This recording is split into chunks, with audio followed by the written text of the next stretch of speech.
Salut, comment ça va? Bon, live imprévu en ce moment, totalement imprévu. J'ai même pas de sujet vraiment à mentionner. J'ai juste envie de me pratiquer. J'ai juste envie de me pratiquer en live comme ça directement. Donc peut-être que je pourrais vous parler un peu de moi, de mon parcours, de qui je suis, parce que j'ai l'habitude de faire des lives autant à l'improviste qu'en ce moment, mais sur TikTok. Et donc là, j'ai envie de parcourir un peu mon aventure dans mon expérience de coach sur Facebook, afin de pouvoir connaître de nouvelles personnes, connaître peut-être des nouveaux abonnés éventuellement, tout ça. Donc, quoi de mieux peut-être que de parler de moi dans le live. Donc, en toute authenticité. J'ai 32 ans, je viens d'avoir 32 ans depuis le 1er octobre. Ça fait 2 ans, en fait c'est ma deuxième année que je pratique le métier de coach de vie. Je me nomme en tant que coach en épanouissement et bien-être. Et donc, voilà, tout simplement. Je fais ce live pour parler un peu de mon parcours, de ma vie, peut-être vous dire comment tout ça a commencé. Parce que je pourrais très bien vous dire que ça a commencé il y a 2 ans, mais la vérité, c'est pas vraiment ça.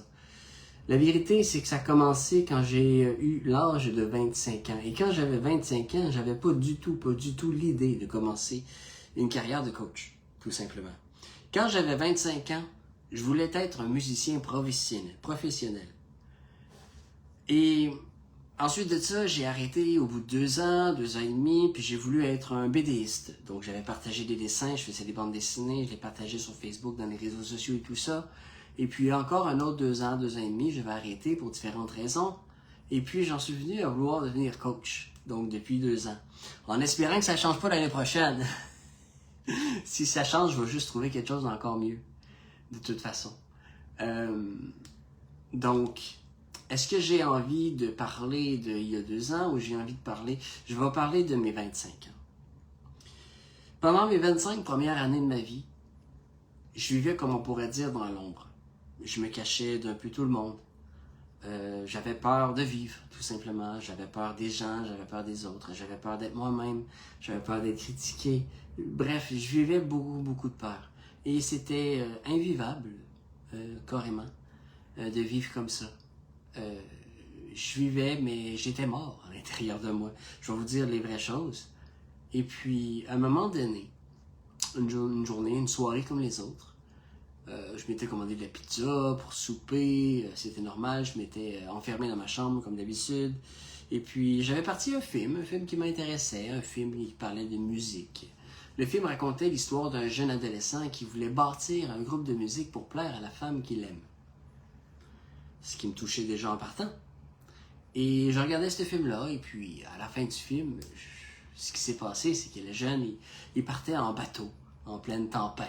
Il s'en allait à Londres, avec la femme qu'il aime, aller donner son démo de son groupe de musique qu'il avait fait, aller donner son démo tout simplement. Et puis cette scène-là était pour moi absolument magnifique. C'était une scène qui était super touchante, avec la musique de Adam Levine dessus, une musique qui parle d'espoir, qui dit que tu peux pas savoir si tu n'essaies pas, des choses comme ça. Et puis, en arrière, en fait, sur le bord de l'eau, il y avait son grand frère du personnage principal, l'adolescent. Donc, son grand frère qui le regardait partir avec des larmes de gratitude, des larmes de joie, qui sautaient en pleurant. Il était extrêmement ému parce que lui n'avait pas pu vivre la vie de ses rêves, tout simplement. Et puis, moi, je regardais ça, et puis, pour être honnête avec vous, moi, j'avais commencé à pleurer. Moi, je pleurais, puis je me disais, je peux pas vivre des moments comme ça dans ma vie. Ça pourra jamais m'arriver des choses comme ça. Ça n'avait pas de bon sens. Et puis, j'avais fermé, ma télé. Et puis, je m'étais mis à réfléchir. Je m'étais mis à réfléchir à la scène, à ma vie, à moi, à ce que je voulais, à mes rêves. Parce que j'avais des rêves, hein. Je vivais dans l'ombre, mais j'avais quand même des rêves à l'intérieur de moi. Et puis, je m'étais dit que je pouvais pas passer ma vie à me dire que telle ou telle chose ne pouvait pas m'arriver, hein. Et puis, en fait, je pense que c'était le soir même, j'avais ouvert YouTube, puis j'avais essayé de regarder des vidéos pour me motiver, pour essayer de trouver des solutions, pour changer mon attitude, changer ma vie. Et puis, j'étais tombé sur une vidéo précisément, c'était une vidéo de David Laroche. qui... c'était une vidéo qui s'appelait Wake Up Call, c'était le 4e précisément. Je pense que ça disait... je me rappelle plus du titre exactement, mais peu importe. Ça parlait de motivation. Et puis, je trouvais ça impressionnant. À quel point, même à travers un écran, puis une vidéo déjà publiée avant, ça pouvait me toucher à ce point-là. David Laroche, il était debout, il était énergique, il était super motivé, super motivant. Puis il parlait comme ça, puis ça m'avait touché, puis je trouvais ça impressionnant de voir à quel point ça pouvait me toucher à ce point-là. Et puis, bref, c'est là que ça a commencé. Au fur et à mesure, j'ai regardé d'autres vidéos de coach. Je savais pas que c'était des coachs à ce moment-là, mais c'était des vidéos de coaching, des vidéos de motivation. Et puis, à un moment donné, pas longtemps après, je me suis décidé de me donner une chance, tout simplement. Salut Jane, comment tu vas? Très content que tu sois là. Hey, tu sais quoi? C'est mon premier live officiel sur Facebook. Donc, tu as l'honneur de pouvoir avoir la chance de me voir, en fait, en direct, sur Facebook pour la première fois de ma vie. Bon, faut commencer quelque part. Qu'est-ce que je disais? Oui, donc j'avais décidé de me donner une chance. De donner une chance à mes rêves, de donner une chance à la vie. De pouvoir obtenir ce que je désirais. De pouvoir être épanoui, tout simplement. Être heureux. Parce que je ne l'étais pas. Puis j'avais commencé, en fait, moi à ce moment-là, je rêvais d'être un musicien professionnel. Donc oui, je jouais de la guitare et je chantais, mais j'étais incapable de chanter puis de jouer devant les autres. J'étais absolument incapable, ça m'intimidait trop. Et puis, je m'étais inscrit, en fait, dans un cours de chant, que je savais déjà que ça donnait des spectacles à la fin des sessions, puis tout ça. Donc, je m'étais lancé. Et puis, si jamais tu as des questions, Jane, je t'invite à le faire, si jamais tu as envie de partager. Je connais pas par cœur comment ça fonctionne exactement. J'imagine que c'est un peu différent que TikTok. Mais j'imagine que tu peux partager, envoyer des cœurs, commenter, toutes ces affaires-là. Je vais le découvrir avec le temps. Et puis donc, j'avais commencé, puis évidemment, j'étais pas confortable. Je chantais tout doucement, là, comme ça. J'étais pas capable de m'extérioriser en chantant pour commencer. Mais au fur et à mesure, je m'améliorais et tout ça. Puis au bout de 2 ans, finalement, j'étais encore super gêné, super stressé de chanter devant des gens sur une scène. Mais j'avais quand même tout de même réussi à me développer, à sortir de ma zone de confort. Ah ben merci d'avoir partagé, Jane, très apprécié. Et puis, j'avais tout de même aussi réussi à faire des compositions, à jouer avec d'autres musiciens qui venaient directement, pour être honnête avec vous, avec le cours de chant que je participais.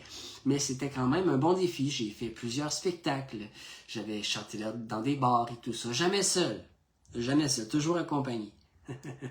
Et puis, j'ai finalement arrêté.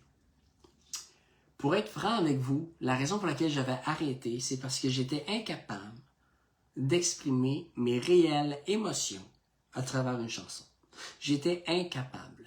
Parfois, je pouvais me mettre à chanter, surtout dans des notes plus hautes, je pouvais me mettre à chanter un peu de la gorge et non du ventre. Et puis, les émotions, j'avais vraiment du mal à les extérioriser. Et puis, j'avais décidé d'arrêter. Est-ce que c'était le bon choix? Je ne pense pas. Mais quand je me regarde aujourd'hui, je me dis, d'un autre côté, le monde de la musique, c'est pas un monde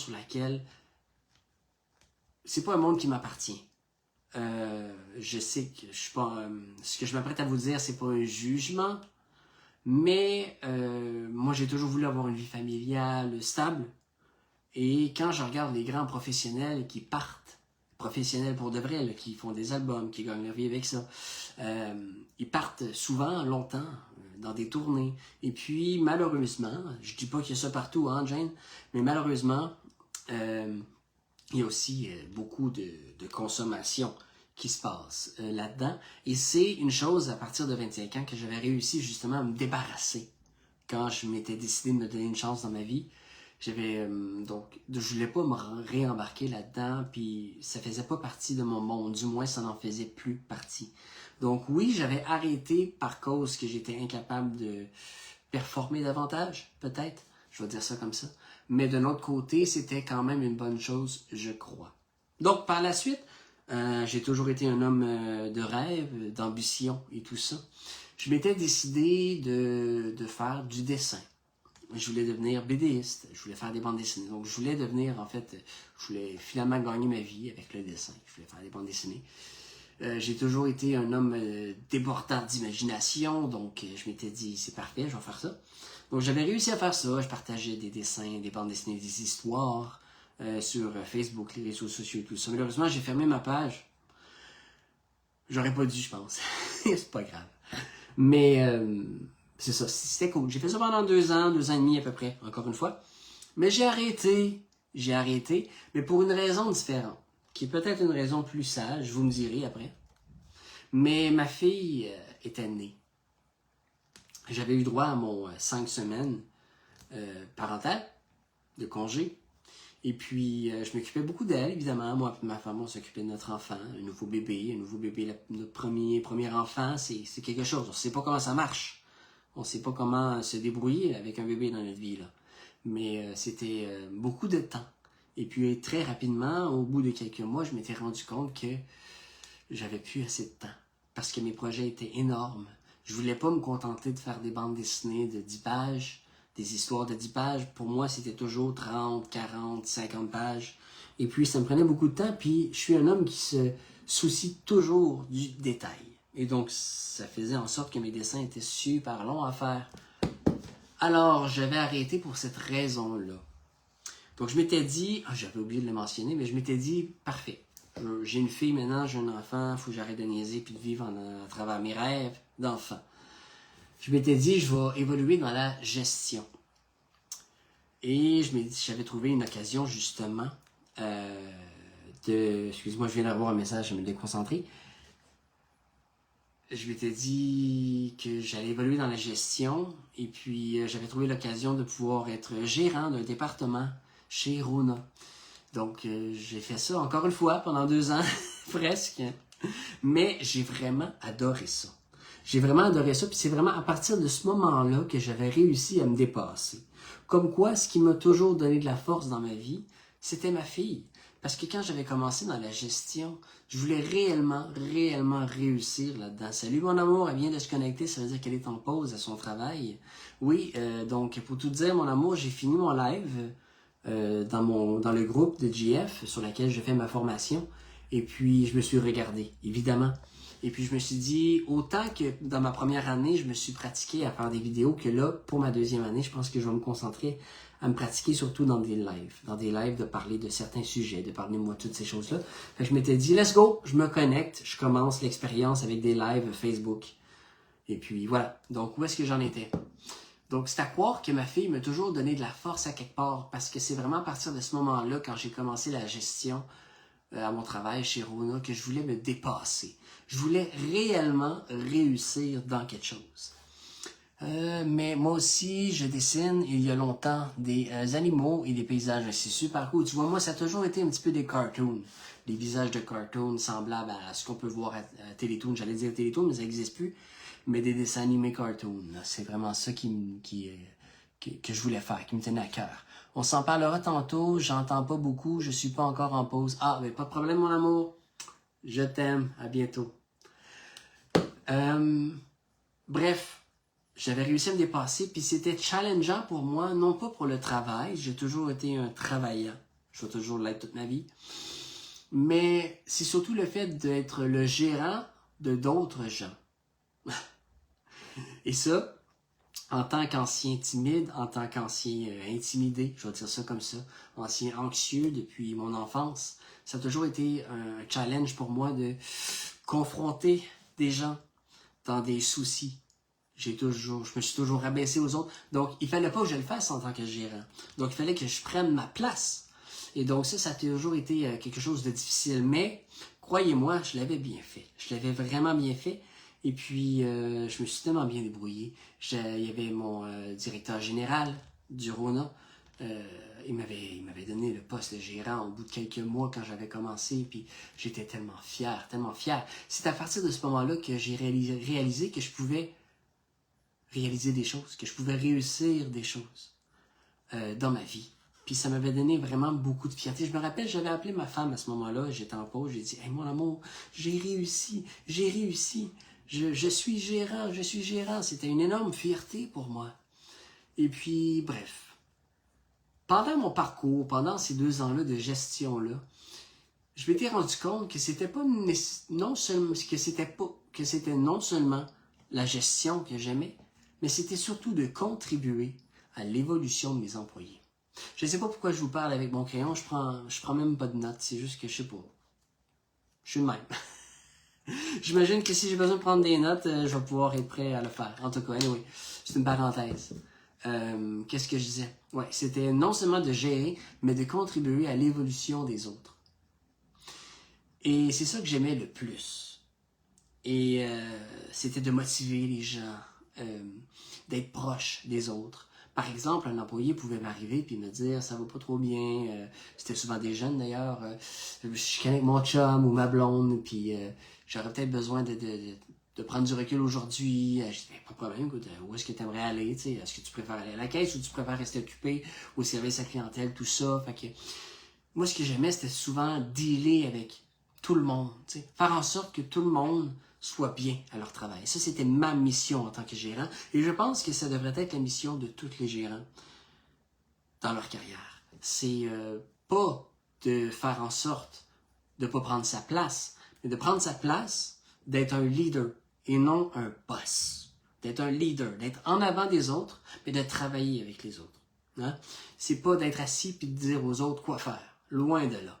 Un leader, c'est quelqu'un qui est en avant des autres, puis qui va même travailler autant, sinon plus que les autres, mais qui va amener les autres à travailler. Donc, avec un travail d'équipe. Donc, c'est ça que j'aimais vraiment surtout. C'était la connexion que je pouvais avoir avec les autres. Et puis, qu'est-ce qui est arrivé à un moment donné? Un vieil ami de ma blonde, tu vois, ma fille et ma femme, là, c'est les 2 femmes de ma vie parce qu'elles sont vraiment dans ma vie. Ils ont vraiment une grosse place dans ma vie.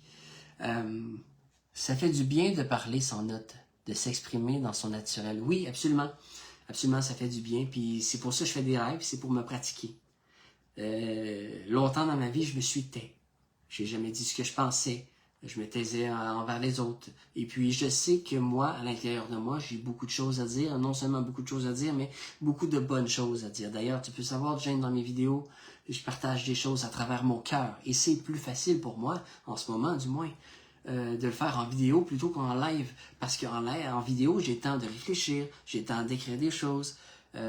Donc, ça paraît super bien en vidéo. Et puis, en direct, c'est différent.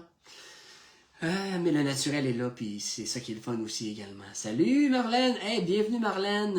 À toi aussi, tu as la chance de connaître mon premier live sur Facebook. Bienvenue! C'est pas que TikTok c'est fini, c'est juste que j'expérimente et puis je pratique mon aisance en direct. Donc sans texte. Ici, tu peux voir que j'ai des notes, mais c'est des choses que j'ai parlé tantôt. Mais voilà. Donc, où est-ce que je t'ai rendu? Je suis en train de me perdre, là, à force de dire bienvenue aux autres. Je suis en train de me perdre. Qu'est-ce que je disais? Ah oui, qu'est-ce qui est arrivé, c'est qu'un vieil ami de ma femme avait téléphoné. Donc, cette personne-là, il appelle tout le temps ma blonde quand il arrive des choses, quand il est triste. Mais ça, c'est une autre histoire. Mais il était en peine d'amour. Et puis, je l'entendais au téléphone, il avait vraiment pas l'air bien. Puis, c'était plus fort que moi, comme ça a toujours été plus fort que moi dans ma vie. Je voulais absolument l'aider. Et puis, le lendemain, je lui avais écrit directement sur Facebook Messenger, puis je lui ai dit « Hey, salut, si tu veux, je peux t'aider. » Je voulais tellement l'aider que je lui avais fait croire que j'étais un coach de vie. Expérimenter sans texte, lol, c'est la meilleure façon. S'apprendre. Bravo. Oui, absolument, absolument, Marlène. Toi, t'es super bonne avec ça. Je sais que quand tu fais tes vidéos à tous les matins, t'as pas de texte. Tu livres ce que tu ressens sur le flow. Et c'est une force que tu as. Une force que tu as. Et tu me sers d'exemple. Sache-le. Qu'est-ce que je disais? Je voulais tellement l'aider que je lui avais fait à croire que j'étais un coach de vie. Puis j'étais sérieux dans mon truc, là. Je lui disais, la première rencontre est gratuite, la deuxième c'est moitié prix, troisième c'est plein prix. Puis là, il me disait, tu peux m'aider même pour ça? Je disais, oui, bien sûr, bien sûr. Et puis par la suite, on avait organisé un rendez-vous qu'on n'avait jamais fait finalement parce qu'il ne voulait plus. Et ça, c'est une autre histoire. Mais j'avais déposé mon téléphone. J'étais dans mon char, sur le parking de mon travail. Puis je m'étais mis à réfléchir encore une fois. Puis je m'étais dit, dans ma vie, là, j'ai toujours voulu aider les autres. Fait que là, je m'étais dit, parfait, je me lance comme coach de vie. Fait que là, j'avais ouvert YouTube, j'avais regardé comment être coach de vie, puis j'avais vu un Français, je me rappelle pas de son nom. Il disait, tu veux être coach de vie, pas besoin de formation, pas besoin de rien, lance-toi, demain, t'es capable, let's go, vas-y. C'est ce que j'ai cru. Le soir même, j'arrive chez moi, puis je dis à ma femme, je suis coach de vie. Puis là, ben, il a fallu qu'elle m'arrête, elle m'a dit, 7 minutes, là, on va faire une formation, fais des étapes là, avant de lancer ta page, puis tout ça, là. Fait que je m'étais informé à savoir quelle formation je pouvais faire, et puis voilà. Donc, au fur et à mesure, j'en suis venu jusqu'à aujourd'hui. Et puis, voilà, je n'ai jamais été aussi heureux de toute ma vie. Et l'une des raisons pour laquelle je me sens aussi bien maintenant, c'est, entre autres, des pratiques de coaching que j'ai fait dans ma formation. Non pas pour être coach de quelqu'un, mais pour être le coaché de quelqu'un qui pratiquait à devenir coach. Tous les exercices qu'on a pu faire, les réflexions à l'intérieur de nous, tout ça, ça l'amène beaucoup à un grand développement. Je veux pas dire transformation, c'est le genre de mot que j'entends trop souvent, que j'essaie d'éviter de dire, parce que transformation, ça peut faire peur à des gens, mais le coaching amène beaucoup de développement personnel, beaucoup d'évolution en tant que personne, et puis ça amène beaucoup de réflexion, puis ça amène également, évidemment, beaucoup de réponses sur lesquelles on n'a pas sur nous-mêmes. Et puis voilà. Donc, c'était un live non prévu, que j'ai lancé comme ça sur le flow, que j'avais envie de parler de mon parcours un peu, à partir de mes 25 ans. Et tout ça pour vous dire que, en gros, quand on veut vivre la vie de nos rêves, l'important, c'est pas d'arriver au bout de nos rêves, mais c'est le parcours. Je sais pas comment je pourrais vous dire ça mieux que ça, mais depuis le début que je vous parle que je voulais être un musicien professionnel. C'était mon rêve. Par la suite, j'ai arrêté, je voulais être le thumbs up. Ça me fait rire, ça. Par la suite, je voulais être BDiste, c'était mon rêve. Par la suite, je voulais évoluer dans la gestion, devenir un gérant, tout simplement, d'évoluer dans la gestion. C'était aussi un autre de mes rêves pour un travail sérieux. Puis là, maintenant, je suis en coaching, puis tu sais, on sait jamais ce que la vie va nous donner, mais la première des choses à faire, c'est de suivre ce qu'on veut faire dans la vie, de suivre nos instincts, nos intuitions, de suivre ce qui fait du sens pour nous dans notre vie. Si j'avais pas commencé à me donner une chance, puis à donner une chance à ma vie, donner une chance à mes rêves, à mon rêve, j'en serais pas là aujourd'hui. Puis aujourd'hui, je sais que je peux aider de milliers de personnes dans ma vie. Je suis très jeune, je n'ai que 32 ans et j'évolue et j'apprends extrêmement vite présentement dans le coaching. Et puis, donc, si j'avais pas commencé par vouloir vivre la vie de mes rêves qui était de devenir musicien, j'en serais pas là aujourd'hui parce que c'est tout ce cheminement-là qui m'a amené jusqu'à ici aujourd'hui. Donc l'important, c'est pas d'atteindre nos objectifs, c'est pas d'arriver au bout de nos rêves, c'est juste de le franchir, de le faire, c'est de le vivre, tout simplement. Puis c'est là que ça va t'amener plein de surprises, puis ça va t'apprendre beaucoup sur toi. Puis il y a beaucoup de coachs déjà qui en parlent, puis c'est tellement vrai, c'est tellement vrai. Limite même, je pense qu'il ne faut même pas se poser la question à savoir est-ce que je vais y arriver ou est-ce que je ne vais pas y arriver, on s'en fout. C'est pas qu'on s'en fout, c'est... L'important, c'est de te lancer, tout simplement. Tu as tout le potentiel nécessaire et surtout la détermination. Tu te développes comme personne et le reste suivra. Attends, je vais afficher tout ton commentaire. Voyons donc, c'est un beau comme. Continue, mon cher. Laisse la vie nous surprendre. Laissez la vie nous surprendre. Absolument, Marlène, absolument. Toi aussi, t'aimes aider les gens? Ben, c'est bien. C'est bien.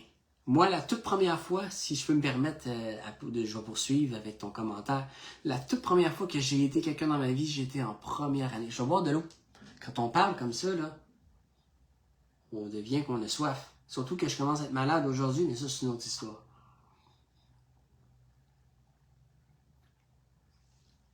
Ça veut dire que tu es une personne sensible. Excuse-moi, ça veut dire que tu es une personne qui est proche des autres. C'est une belle force, la sensibilité. C'est le genre de choses qu'on n'a pas tendance à croire, mais la sensibilité, c'est une force. C'est une force. Et puis, donc, j'étais en première année. Je me souviens très bien, ça m'a toujours marqué. J'étais à la cour d'école et j'avais vu un jeune homme de mon âge qui se faisait intimider par 3 personnes. Je me souviens plus qu'est-ce qu'il se disait, mais c'était pas très gentil, puis la personne n'aimait vraiment pas ça. J'ai toujours eu le talent, voire même le don, de percer ce que les autres ressentent. Bon, là, c'est clair, ils se faisaient intimider, c'est clair qu'ils se sentaient pas bien, mais dans ma vie, j'ai toujours eu le talent pour percevoir les émotions des autres. Ça a toujours été en moi, ça. Et puis donc, ensuite, les 3 personnes qui l'ont intimidé sont parties jouer des jeux. Puis là, j'avais regardé la personne qui était assise sur une table à pique-nique avec la tête baissée comme ça, puis je m'étais dit, il faut que je l'aide, il faut que je l'aide. Je sais comment on peut mal se sentir. Quand tu as le droit de boire, quand tu... Tu te souviens de ce que je t'ai dit, hein, pour ma conférence? Et sais-tu, assez niaiseux des fois? Je suis pas en train de dire que je suis niaiseux. C'est juste que, tu sais, quand tu veux bien faire les choses, puis que c'est ta toute première fois, c'est normal, ça a été normal pour moi, selon ma perception, de me dire, est-ce que ça se fait boire de l'eau pendant ma conférence? Ou si ça se fait pas? Il faut dire, moi, je regarde les conférences à travers le web. Je regarde les conférences sur YouTube. J'en vois pas un qui va se mettre à boire de l'eau, à moins que je l'ai pas remarqué, tu sais. Mais en tout cas, fait que, ouais, juste pour ça, je vais me permettre de prendre une autre gorgée. Bref, pour finir avec ça, j'étais allé voir le jeune homme, puis j'ai dit, ça va? Il m'a répondu non. Fait que je savais pas trop quoi lui dire, mais je voulais dire quelque chose, hein, parce que je voulais qu'il se sente mieux. J'avais dit quelque chose, c'est pas des blagues. J'avais dit, écoute, je sais que les autres personnes, ils t'ont fait de la peine, mais là, ils sont partis. Puis ils ont déjà oublié ce qu'ils t'ont fait. Fait qu'oublie ce qu'ils t'ont fait aussi, puis ils partent aussi. J'avais dit quelque chose de très, très, très semblable à ça. Je serais pas capable de dire exactement les mêmes mots, mais je vous jure que c'est très semblable à ça. Puis la personne après s'est levé la tête, puis il a vu qu'il n'y avait plus personne. Puis il a dit, c'est vrai. Puis il est parti, il s'est levé, puis il est allé jouer. Tout simplement. Il est allé jouer dans ses jeux. Puis je me souviens encore, c'était comme une scène de film dans ma tête, dans mon cerveau d'enfant. Je le regardais partir d'un jeu, puis j'avais de la fierté, je faisais ça de la tête, puis je me disais, ah ouais, c'est le fun ça. C'est le fun. Il y avait comme une scène de film dans ma tête, puis bref, je me souviens surtout la fierté que j'avais eue d'avoir pu aider quelqu'un à ce moment-là. Ouais. Ça m'a toujours marqué, ça. Bonne suite de direct, je dois quitter. On continue de suivre notre cœur. Absolument, à prochaine, à prochaine. Mais je pense que je vais quitter bientôt. Je sais pas l'heure qu'il est, il est 3h15. Je vais peut-être continuer dans mes projets, dans mes vidéos, tout ça. Voilà. Fait que merci à toi, Marlène. Merci, Jane, d'avoir été présente. C'est super cool. Je vais garder le direct sur ma page. Et puis voilà. Voilà tout le monde. Prenez soin de vous. Ciao.